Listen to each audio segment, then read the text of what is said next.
تبدأ دورة 39 للجنة المرأة العربية، وهي إحدى اللجان المنبثقة من جامعة الدول العربية. والسنة هذه بإذن الله سيكون دور المملكة العربية السعودية في رئاسة لجنة المرأة بجامعة الدول العربية.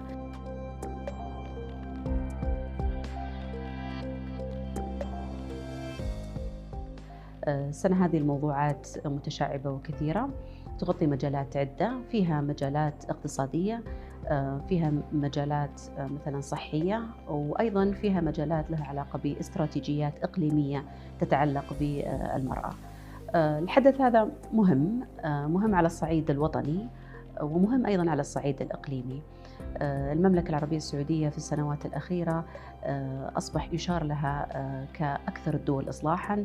هذا انعكس في تقارير دولية وتقارير عالمية. رئاستنا لعام كامل من أعمال لجنة المرأة سيوسع نطاق عملنا في تمكين المرأة من النطاق المحلي إلى النطاق الإقليمي.